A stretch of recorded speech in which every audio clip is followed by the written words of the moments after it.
Pasal travom sata bung som ni pariat na ziak tu ms rote riang von sai choi anti nek chungin zing lam bo ruak ani chotran tareng mai khuan masa khuan hun po ani tareng mai ma se an hun tonin azir kherem boka hun chu eng tiang rei nge ani to ti lam ngai tu manan ni tlat lovani chu zan khowat vin tu mai le ngai no be lo zet nuaya chuan sikpui bo ruak alo thlena pianga themtleng te jok ang shima apoimo beratel thin daila chu ruwa asurta emoti tur kopin anom na ruam duk thimrui nuaya chuan afartluk tlukrenga thimhlim bo ruang nen chuan tuna an hun ton me chu ain thlau hle toni soilo ma se atu mai po chuan zolbu kemo mani lom nu te tap kila emo mani in luma emo achu zan khowat vintu mai ma chon chu anchak zo nge yang le ama ero chu tianga du thu sam rama khosangot thei an ni silo an hun ton mek chingfel tur chuan nun thap angai miu siani eheu nau cha hai nang phiang sen hi lo ni mo tiang takamin lo room thai tu chu local tak ro khai elai huna hian kan soi fel nge yang ti pa chuan ai ro ta chu atho ngal hluaya chu vele chalku nga po chem pui hum run chung chuan tho ve ngalin ni e chiana local tak ro tu man fin kherek kan chu hau lovang naw teu kha me kha han chom thada ula alo ti ve khura an naw te zinga then khat chuan me chu an han chom thangal sata chu ta vom sa ta chu rum de mutin eng soi zui talem lo chuan achuk thlave ngal mai boka launa le zam na tel hau lovin tlang lian wal ho te zinga chuan khi hui chung hian ading ka kha maya soilo ma se then khat chuan tong pong zuam ngot chi ani don lo ti chuan chiang hlea ani na taka chuan airo tapo hanin ro savei khar ma se an ma ading len lung pasal tha wanglai hun mang me khi nu thuri zuam ngot chi ani don lo ti chu ka fai bel ti tlukin achiang hle ani le tungeron pen chuak don cheu le mi pa fa chu kan thuti ama kan ding tur ani don lom ni hei hun hian min nga khau lovania atlom zok lula ka kan tian ni lom ni kha akuta chil chak phara achem pui hum ngat sau chung hian vom sa ta chuan anti bung deuh muta nawa idua thu ni te seng eng po ni se naw teu mun kha han kian zau de ula arang lamin kan buena hi ching fel vat teng u helai ruama hian kan buai reilu tuk tama mai ai ro tanan ti chuan anaw te ho chu an tol kiang hal sapa buala le ral kaya poin an tom na lung pui phe na tang chuan in ring tak chungin vom sa tale tlang lian wal te in ma chon lai chu an lo thlir kara engemaw thila thleng hlawani po chengal phat thei tur chuan an in ring at hle ni chutiang bokin to na le vom aya thanglam korakal po atira an omna an ron thlen chodon trepa an saksi puizola mei eng le audo that thom an riat ta ka chuan phim khurle zualin si puilam pan chuan an tol chota zela engemaw chen an tol chho hnu chuan si puizola thil thleng tur in mung mek chu soinon ngai lovin an chiang ke kok hle ani ti hairual lo hian an meng vual ngal tap mai heule vomai kan mel chebak thak ho mai chule kan buena chu chem tumne na soifel an tumani mo anuam done ha chang thial rap pa hian to na chuan an ti chang deu fala ani kuton kan po thlave ngal rok mai donem ni khu alayan din hual khap ku vom sa ta ningat mai ku buala le ral kaya hi khoyange an omang le ku tiang ringot chuan thila fel don tlatlo vom ayan anti thop sat chuan khai ngoite kanaw thil hi tiang huna chuan tong pong bo buan chi ani haulovania kan vom ranga khuan tum engemaw tak ane ani lo chuan tiang mai khuan che ta tho haulovang chu ring photro achang rela sual ngai love chu wangin tu na lo zu fin ve ngot khu a fin thak ber lo mai thei eng po ni se helai atang hian in ring tak chungin lo veng ringot zo kila a that karinge nge solai dewa son kan tol phele hlek don em nia helai ai chuan ami po kan chiang thei deuh zo kang chu tia tonan abeng bulat hilom zia an soisar sarta ka chuan vom aya po han ngoi deuh wangin bungat pa hian thok an la deuh hala ani chuan tol phei hlek pa in han ngak hlekila a che si hloka kan ti niang chu an ti hul ve haka ti chuan thom dim thei ang berin vom sa tale tlang lian wal te om na si puizol chu an hnai phele ta hriawa chu ti la in si pui ruam lam bo ruak point avor to pathleng chho tran me kani ti hai rual lo hian an in ep at to mai khaile nawa in pe chuan kan pan hi hian bul kan han tran don em niang naw teu bul kan tran ma sa beranga kalo engemo palta ani le midang chu in ron che chuak ve niang chu achem pui vilik zau pa hian ai ro ta chuan an ti deuh lunga ni tu ke a mi pa takin kan soi fela niang chu on fen feng ho ang le ka thuzuk le ni ne chi in ni lo ka be sei nui sup pa vom satan an ti let ve sak chuan ai ro ta chu ter ngal atin a chu tiang te mi I han ti vel chu le naw cha hai du ni la man mana kan kap le top tong cha chu ti pa chuan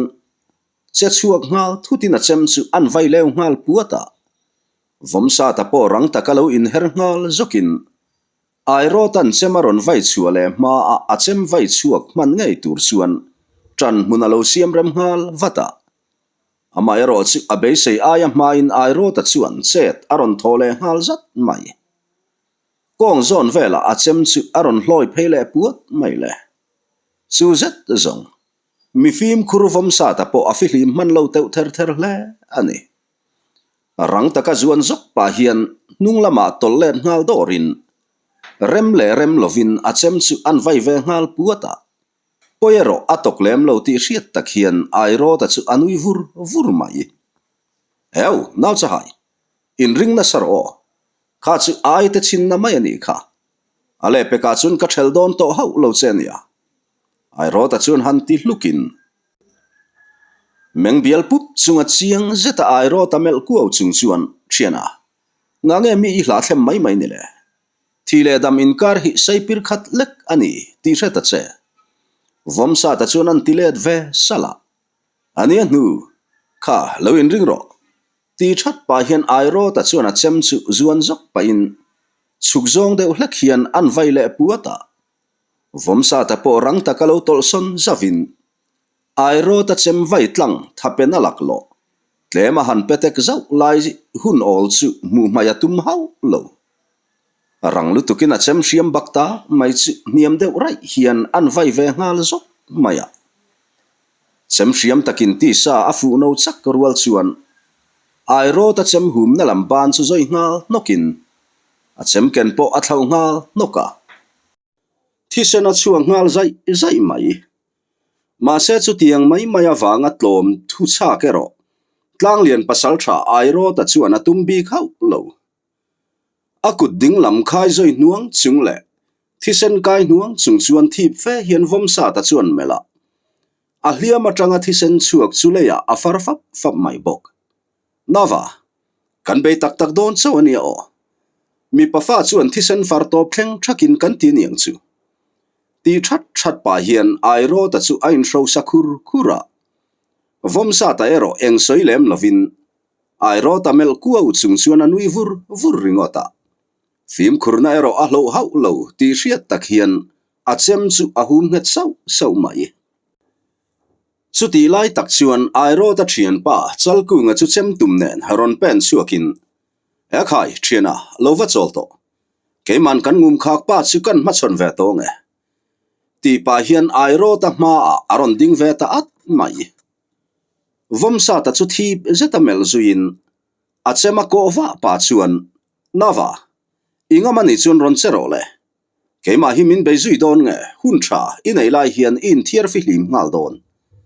thu tam ka soi ve don hau lovania anti vin zui deuh thaka ai ro ta po a thian pa chalku nga hnunga chuan kutle lam khai zoi nuang chung le thisen fartluk tluk chung chuan ading verana tlom mai mai ro atum hau lo ti hai rual ani lo ni e pasal tharal hra tan chuan tluk puina khop le tlom thu chang na khopana ani tlat lovani e thiana he chu ka chan pual ani tlat lo in thiar filim to heng telek lek choi ti tui tok lekani hi mo ai ro ta chuan an ti khur khura nila lo ve thiana khale chen buai phili amin siam to khale kan thian te engemo zat la an hliam to bok katel ve nge yanga yani chalku nga chuan an tile ngal ngala chuta vom sa ta chu han nui sukin e thiana idu thalin ron che to khai mi pa fa chu kan thu tiama kan ding tur ani don lom ni mi pa takin kan ti niang chu chalku nga mel ku chung chuan alo ti sam e ta ania nu kha lo in ring ro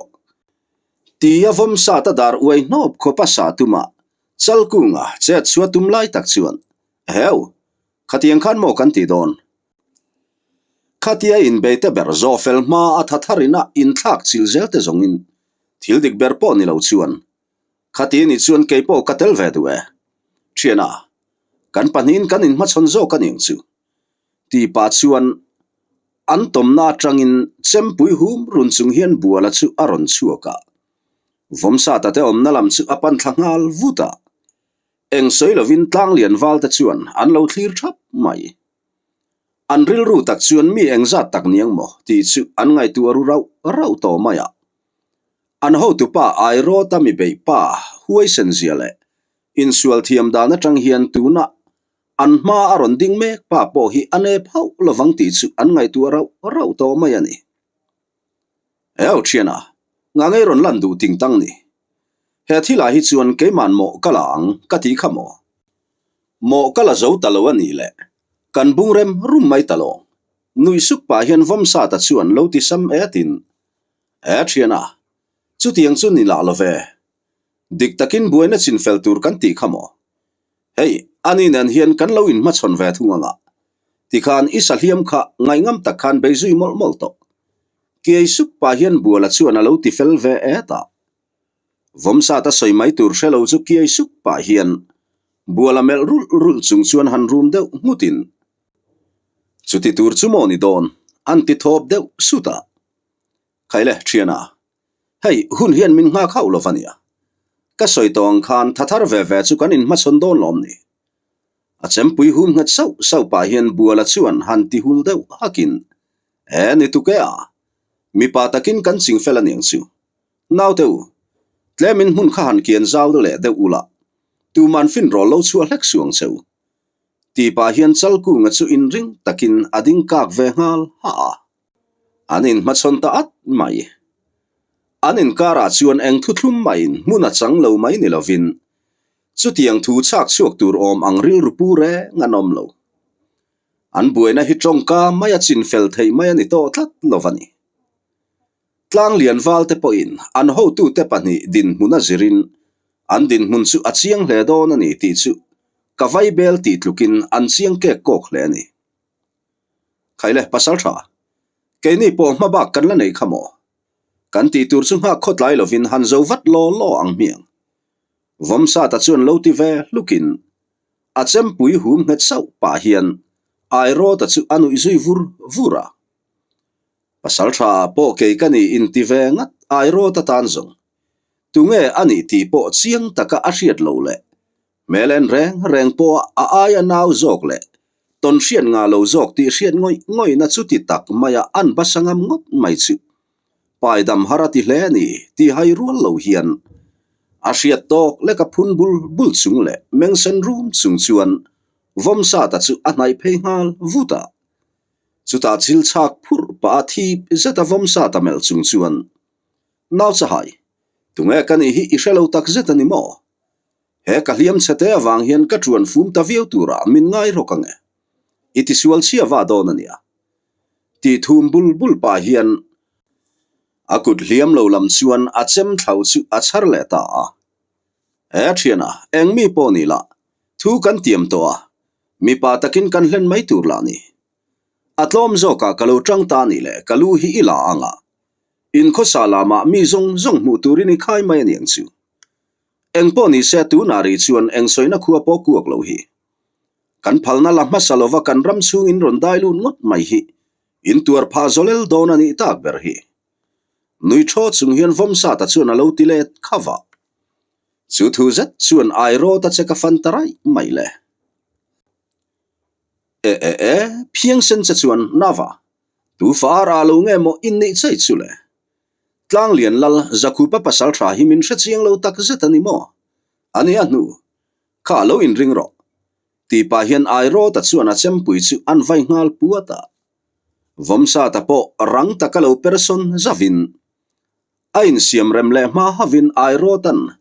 ril bohok khopa sa tu makut alek lai tak chuan vomsa ta chuan rang lutuka nai chil thutin nalua omlo hian a chem phong lam chuan ai ro ta thial pona tak an chu ngeng mayale ai ro ta chu uk deuh thotin atlu ta tual mai chu vele vomsa ta chu rang lutuka cha chuak le ngalin kha kha ni reng do na sin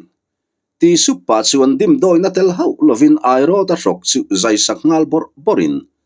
thisena chik ngal puata karlova ai ro ta chunun na nei to lo ti hriat takhian azal ta der mai chutiang bokin buala le chalku nga po an bo ruak ala tha ang reng viau mai liam te nau chu nei ve ve to ma se atlom zong ni tum lo ve ve ta chu zan thim classic khowat vin tu nuaya po ni ma se an mei pui chem eng thlara chuan thlan fim bol trak chungin an la virdun zak renga an bo ruak chu ana mai lo hle ani atom nan ti ni om fashana amal kak duai chungana zeta chalku ngan chema vai chu rual deuh tho chuan buala chu rang takalo person zavin chalku ngan tran mun siam rem zau pa chem aron vai le tur chia chu buala chem chu dok ve ngal zokin tlang lian mi sang chalku nga dar ding lama chuna thlum lut ta thoi mai le chuero eng tianga paro rum tan po ti ngai na om to hek lo le rum deuh kok chung hian chalku nga chu a op tarup mai chuta rang lutukin buala chuan a chip sama thamin an kuai dak lopa khaile pasal tha tuna chuan i hun aliam ve don ta len lungkhua te hinu thuri zuam ngot mi kan ni lo ti hi atira tangkhan hriani ula chu tiang hianin om lo tur ma se tuna zong pheng phekhua atlai zo ta ti pa chuna sa zui tami mi maya karlova chalku nga lu le taksa chu sang nolin minung rama cheng tlak ani ve to lo ti hai rual lo hian lu nei lovin alet nga mai chutia an be sei lo taka an ho tu te pani an tluk ta ka chuan tlang lian wal ta chu an mang ang ru ang reng hle maya an bo ruak ton mek chuan abara khai hle ni turani eng ti zai rel lo chuan an ding ka hau mai chutiang bokin atira an in beilaya vom satan a hliam tak an ho tu pa ber pasal tha khuanga po atom na kor chua si pui om na zola anaw te hole an mani ron be tu te thom chu ana kangen mulu na wanga thisen chuak dom wang chung chuan thode depin alo ngai chang ve kara atira naw te ho in ro sa thomin ati phur te reng nen tun mayan bo ruak om dan chuan angaya ti thata hlek lo mai an pasal tha naran lo takle voi tam sa le ral lo be to tu tan chuan an bo ruak ton mek chu nui pui huwa chi anin tlat lovani thok lak hal pa then deuh sak chung chuan theilovin anaw te hole an mani ron be tu te om na zon an chaklam chu han thlek chho dekin an mei pui cheng po nim pikara tang chuan a mu theya thom danglam ero a hre hau lo tlang lian lal zakhupa pasal tha te zinga an khai pa berle ton hrian nga tak po ni ma se adin hun le ahun ton mek chuan enga ti tir thei si lo aril ru fim kurma se ati sa ero ache hlei thei lo a cha chu ni sia aruk tak chuan amang ang ru hle to ni thim tham nuaya abul vel chu andap kwal thin anaw te ho ruang dai bak dap fure nga nei silo thoma chuani vai zongin an mani ron beitu te hian karlova an ron phi chuang ngal don ani tila kavai bel ti tlukin a chiang si amala anna kangen muden na wang chuan a che hlei thei der mai silo nen a bei chu adong rutak zet towa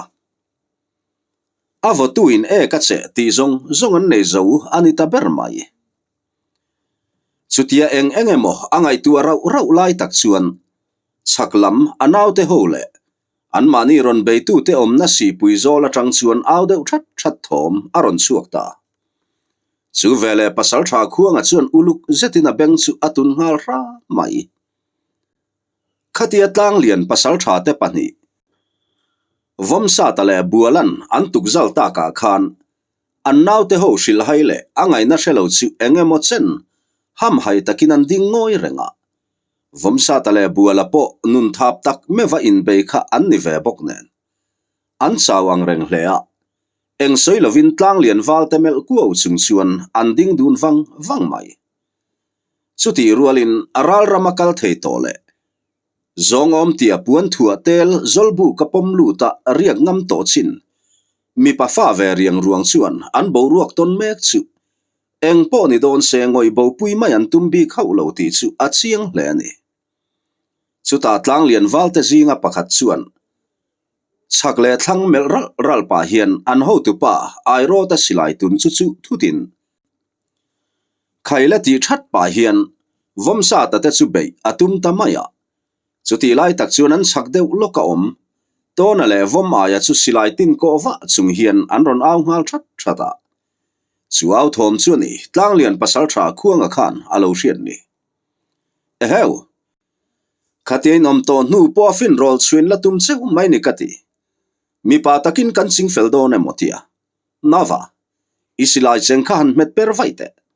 damini va chuak don lo ru em zangai na ti vel hian in laka chuan omzia anei don hlek lo mai tuma khan che tho tum hlek suang cheu tonan aron ti that ta ka chuan vomsa tale buala po anin ring mal at mai an chak lung pui phena om ral kaya po ha chang thial rap chung hian ahun taka thal thla mai thei turin ain ring mal at mai boka an bo ruak dai deuh duk to an ngai chu atang thar le hle to ni eu mi pa takin kan sing fel do ne motia khatiang zong khan mo chet kan lak don ani anu kan rile repanga ti nia mi doi zep tak chin lo ni hi le min ring lo lai be ngam tok le ka huai mo in nia in lau chu avan duai hle tak maya ti pa in vomsa ta chuan tlang lian wal ta zinga chet tho tum pa lam chu chempui hum run chung chuan apan phei ta cheu mai le ma se chu pa po chu azam du bi khau lo thian teu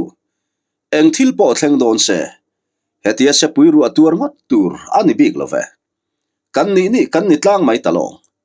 lal ro pui zakhu pa pasal tha te kan ni nga ye tia aw that pa hian vomsa tan abularon thlen ma a lo sai tluk tok tumin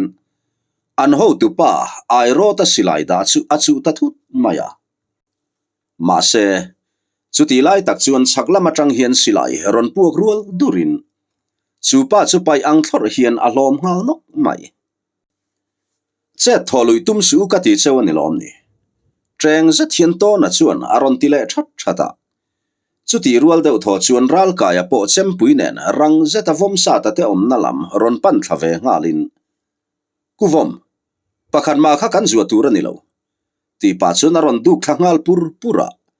to na le vom aya po an om na tang chuan an ron ri thlave ngal rok mai chuti la in tlang lian wal dam la om chun then khat te ero an zam che hle to ni ti hai rual lovin an sai rungar ngar to maya anin nga na an ho tu tela nun na nei lo ti hriat takin thi sen nen an hlom reng to mai boxi karlova an chunga lo thleng tur chu pial ral trum konga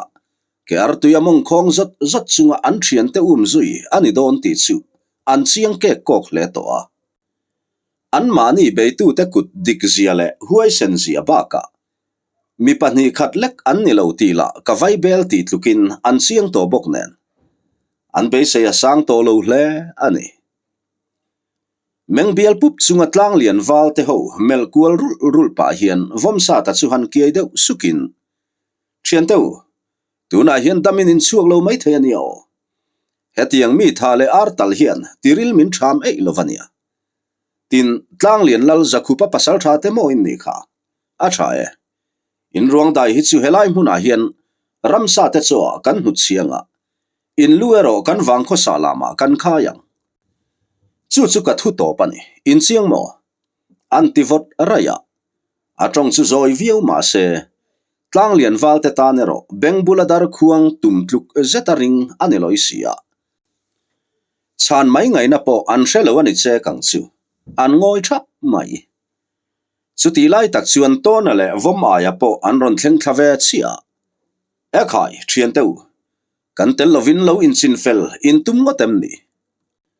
tun trum chu kan tel ve nge angai tong amal te te in kan in beidon nge ti hian a hu hovin kan in khuai nuai zok don tlang lian wal ho mel run chung hian to na chuan aron ti ngal to nga tlang lian wal te ho la milem din tak hian an ding ngoi reng to maya an sillem ringot po aring hle to ni heu trong ta cheu kain nei na nge hu hawa in be nge in dua amal te te in be chu zong chu du than turin nei e buala chuan an tivin vele thaka chu ta po chuan tlang lian wal ho te chu tu ma trong tum reng anom lo leilam melin an ngoi thap hloma atiam china pel lak lo to mi buluk tak vom sa ta thin chuan atuar ta lo nge ni chil chak phur pa chuan han room deuh mutin atoke kan thu hi sava ram tluka point ngai lo ani che kang mo khoi nge ke mana ti dan ka ria e a heti rim chuan khua kan var thei mai don ti pa chuan ama nai ber tu chu sa thlep nok tumin a ku chuan lek kang uaya chu vele an zinga pakhat chu ron tong chuakin pasal tha teu khonga in zangai ram teu in laka hian kan thiam lo chia wa ni e kan thil tia wang khan dam tlak kan ni lo ti chu kan in ria amai ro chu khongai takin min nun ram ro khai he thil hi kan du wang le chak wanga ti kan ni hau lo asin kan lal te thu ani awanga cha chuang mai chau kan ni he thil hi eng wanga ti nge kan ni po ke ni chuan chiang takin kan hrelo aron ti chuak ta chutia tlang lian wal te zinga pakhatin kamaron thla ta ka chuan vom sa ta poina thil ti tum chu top sanin chu pa chu chiang zetamel ku pa chuan ani anu atir te khan trong tareng cheu aeng aya chuan nge ni sa khobiak ang rima in ngoi ngul mai ni athu rima tun vele angai dam han in di le no ngot mai po chu avazol bu kai zielo ve mi pa fa le ar luisen chuan dam reng kan thla hel hle ne anti bung deuh muta achian pa za chiang em tu to na churang takalo in rol vatin ani le helai tlang thleng lo kai du na chan khop engro nge in lal te chuan an nei ti na lo zot vata chillem khal pa hian chu pa chuan englovania anti ban deuh chata soivat ro muang chan hun ani lo hi bualan alo tivin luk chuan achian te ho mel ral pa hian chu pa chuan thil om zia chu ti hian a soita englovania pasal tha teu han ti dek dekin enga englo chu buala chuan alo ti bung le nguta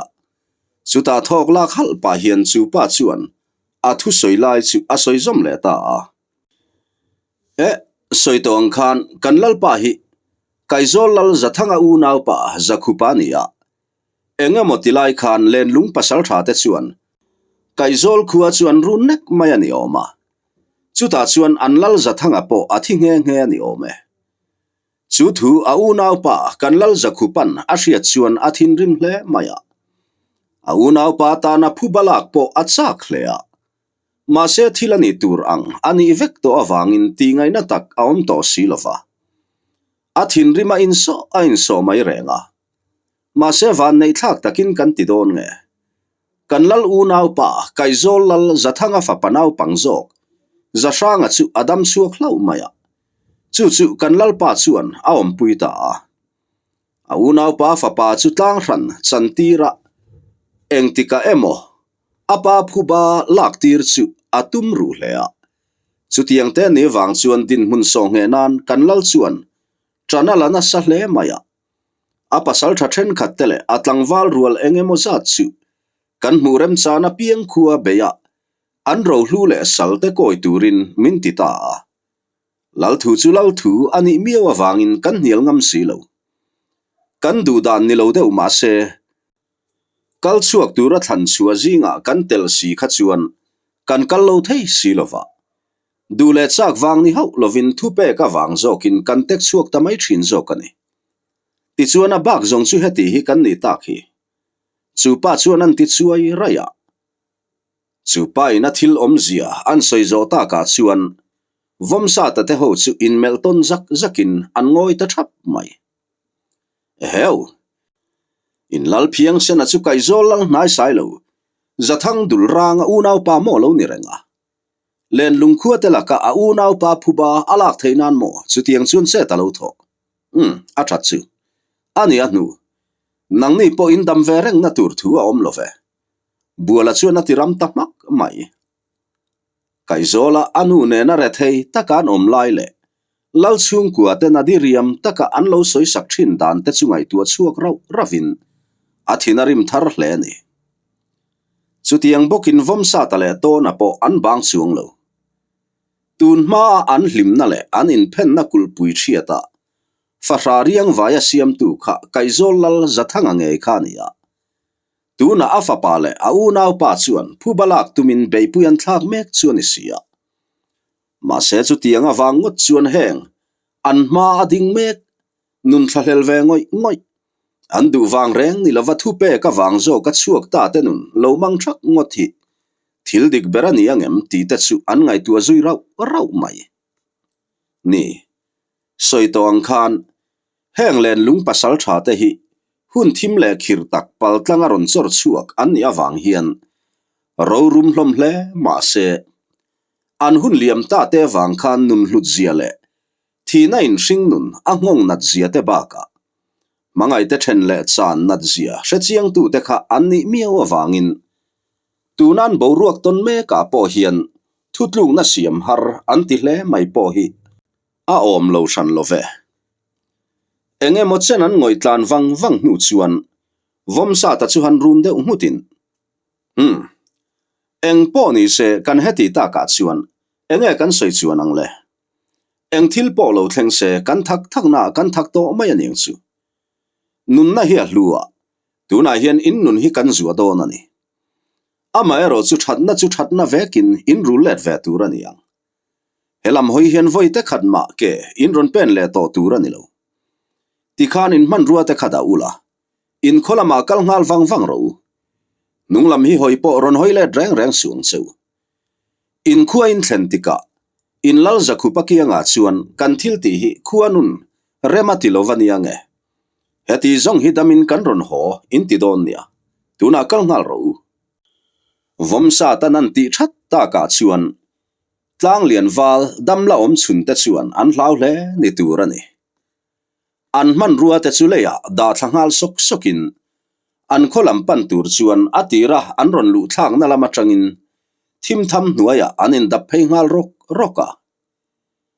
tlang lian wal te an liam fe nu tuibur muam da vel zat chu vom sa ta te ho po an bo ruak tonin azir boka an han ngoi de wanga an me pui che chom that sat pa van lam mel vut pa hian vom sa ta chu han khu deuh khurin eng po ni se kan mi hring phiang sen ho kha an liam fel diak to chuan karinga khoya man toy khomuan karing love kan heti ta ka chuan ke ni po arang lama kan chet vat angai don ani hei zinglam boru ka thoder to maya rina in kan rei phin mai boxi nen karlova khuwa po avar mai karing to a thian te ho mel rul pa hian anti bulbula ni duain kan rei pher maya kanu chuan min ngai tu le pekto ngotang vomaya chuan a lo ti ve na nga nia nu tan chuan nau pang chu chen chen ram hnuaia han thang tamai chu ngai thataka omna chi ni to lo chuan ki suk pa hian to na chuan alo ti khawa vomaya ngai dan ni lo lutuk chu le lam hoi pa hian ang lo lutuk an ti deuh ngota vomaya ngai dan ni lo lutuk le soi mai tur shelo khosa kual vel chuan an nui bo ma hol deuh nge ni don an chen tho loma khaile tak taka thian pa vom hranga soyang khan kovar nan hun re om karing to lova kan nu por hi ching fel thuai la kalzai kan rel vat zok don am niang hei kan bo ruak la heti hi kan ni ta sia lal nen kan thlen vat lo zongin nakina fel lovange bualan ti tak deuh zo ka alo ti veta ka chuan niang miang ti in an che ngal sang sanga engpo ni se ti hian ke ni bualanen atira kan mi beite ho ruang kha kan zong kho manga thian paton nangi hovin khulai ruama kan ka chilte ho kha inzungai vendon am niang vom sa ta na lo ti veta ka chuan ni ati in to na ral kaya le vom aya te chu mei chernen atiran in beina si puizol kor ruam lampan chuan an liam thlata nga la vom sa ta le buala po che chuak ve ngalin an in beina hmuna an mi tha te lu chulak sak ngalin atira vom sa tan a beite ho ruang omna chaklam chu mei chernen an pan chodun ve ngal boka khuan uro rel chu tung chhovakal hring fa te zinga tundang thei hek lo le sikpui bo ruak ani miawa wangin ngopui cha mup nuai phei chu bo ruak a vot vin tu maya jinglam bo ruak ani to bok nen ruam tin chumina bo khat luka daila rua sur ang mai na fartluk tluk mai bok nen avot veu veu hle ani chutianga wang ngota an thil ti tur chu thul ngot ngai na aom silo an bo ruak so san lai kha chuan thlan fi min abual trak trak renga bo ruak an dai meu chuan tu man soilo ma se vot tin an sai ru hlak hlak loma an ma eng thilin nge muak ti la an hre hau silo vom sa tan bel lei mual pang pera ami beite en fel le tuma an thian duna an inzui thak le lai tak chuan an thlang si pui kor ruama chuan silai puak dotin aw deuh that that thom an hreta put mai le chu vele vom sa ta le buala chu in meldun ngal zokin heu thiana eng thil nge ni ta kan thian ten ningat mai kan man mo nga ye ti pain vom sa ta chu in her vutin si pui ruam lampan chuan adu thangal pur pura chutia a thian pa man mo bak le nga aliam tak vuta chuan buala po rang takin alim thlave ngal puat puata chun zom zel tur